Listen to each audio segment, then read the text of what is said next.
Hey everybody, I'm gonna do something real quick. A lot of times students have issues with not having service for their cell phones in class, not being able to access Wi-Fi. And then they kind of forget about using laptops or actual desktops in the room. And if those don't work and you all else fails, or you just want something different, books. We forget about books. So I teach biology, and here's our biology book. It actually is a really good book.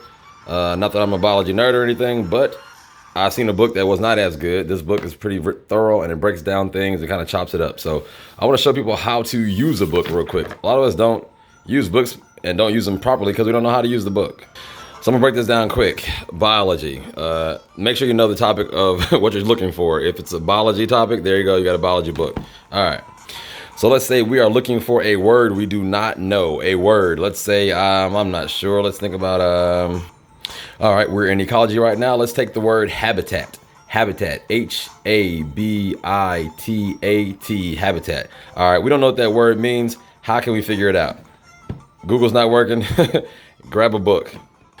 The quickest way is to go to the back and look in the glossary. The glossary. In the back, look for a glossary. It's usually in the back of all books, near the index and things like that. Boom, there you go, glossary.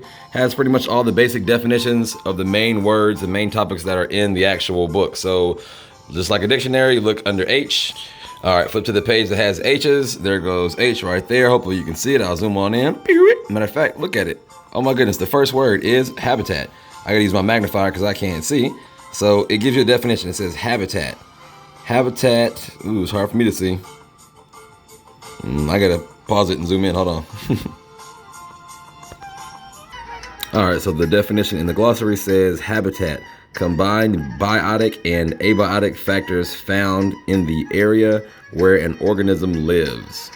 But if that makes absolutely no sense to you, or you just don't understand it, then you can check the index to find out where in the book it'll list everywhere in the book that the word habitat is located. So in order to check the index, you will go past the glossary, and then boom, you have the index, which tells you pretty much, you find a word and tells you every single page that that word is printed on. Let's look for a habitat. Go back to the H's. All right, boom, turn to the page. You got G's down to H's. There goes H. There goes the term that we're looking for, habitat. It's on page 420 through 422. Page 420, page 440, page 486, and page 487. This is where you go when you flip back into the chapter and you find out more meat, more context of when this word is used, how it can be used, so you get a better understanding of what it actually means, not just the definition. So move towards the chapter, page number 420. All right, boom, found it. We are in chapter 14.1. That means chapter 14, section 1. It's the first section of chapter 14. Let me go back one page. This is the preview page. Chapter 14, it literally breaks up the entire chapter in sections and lets you know what is going to be covered in the section. So there goes 14.1, habitat and niche, or niche. Pronounced either way, niche, I like to say. But literally, you'll know what you're looking for. So if I'm looking for a habitat, there's no point in me looking at 14.2, 14.3, 0.4, and so on. The reason why I like this book, because it literally chunks up. It chunks up the information so where you can literally find it and get some in-depth knowledge. All right, so 14.1 is where we want to be. Go back to that page right here in the top left. On most sections, it'll always give you some vocabulary.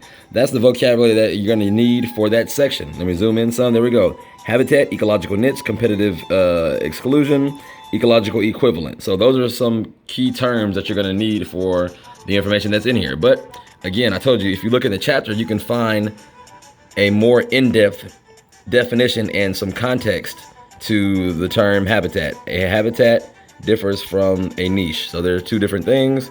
There goes habitat right there. It says a habitat can be described as all of the biotic and abiotic factors in the area where an organism lives. These factors include all aspects of the environment, including the grass, the trees, and the watering holes. So basically anything that's in that environment that can kind of describe your habitat. So basically it's where you live and the environment around that area. Where you live, what that environment is like, anything that describes that environment, that is your, boom, habitat. All right, let's move. I can't zoom in, whatever, move on. All right, so let's move on from that. That was, again, a recap. If you wanted to find a certain word, you did not know what it meant, you can check the first glossary. The first place we went was the glossary. Second place we went was the index. Then we came actually to the chapter in order to find that term. So now let's say you don't need a term, but your teacher says you guys are going to be talking about ecology. That's the unit you guys are on right now. That's the standard you're trying to master, is ecology. So you want to figure out, hey, where in the book, what chapters talk about ecology, so I can go a little farther, learn a little more, prepare on my own. Here we go. How do you find that? You turn to the front of the book. A few pages from the front, you go in, you will find the table of contents that will list literally all of the units. So it says contents in brief. So it's giving you a brief breakdown of the actual contents of this book.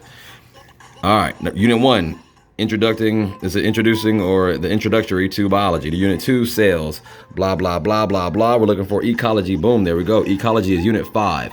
That means everything before unit 5 does not directly relate to ecology. It starts on page 385. So you know where to turn to, and then you got your chapters. Chapter 13 is the principles of ecology, the basics of ecology. Number 14, interactions of ecosystems. Okay, what happens inside those ecosystems? 15, the biosphere, what that is and all about the biosphere. That's chapter 15, right for you. 16, human impact on ecosystems, how us as humans impact the ecosystems. And then 17, animal behavior. That is all of the ecology that we're talking about right there, big boy.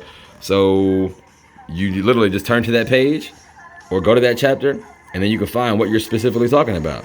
If you're not sure about, I don't know, how humans impact the ecosystem, in what ways do we impact it? Do we have good impacts, bad impacts? Do we have both? I don't know. How do we figure that out? We go to page chapter 16. And if you turn the page a couple more times, then you get here. You remember we said it was unit 5 for ecology, bada bing, bada boom. Now it is extremely detailed, and it breaks down the pages of the sections of chapter 13. See, remember we said the sections earlier, 13.1, trying to get to zoom in. Boom, 13.1 is ecologists study relationships. So different relationships, like those symbiotic relationships, symbiosis. That, it tells you, is on page 388. Awesome.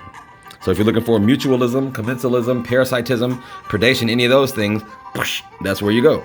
All right. Biotic and abiotic factors. What does that mean? Does abiotic mean living? Does biotic mean living? What is that talking about? Boom. 13.2. You go to page 394. So that's how you use an actual textbook and find what you need. I'm telling you this right now because tomorrow we're going to be using this thing in class, and you need to know how to use it. I'm going to try to have these available as well, but I want you to know how to use these things so you can find what you're looking for. All right. There you go. That's how you use a textbook. Pretty much all textbooks run the same way. I hope that helped.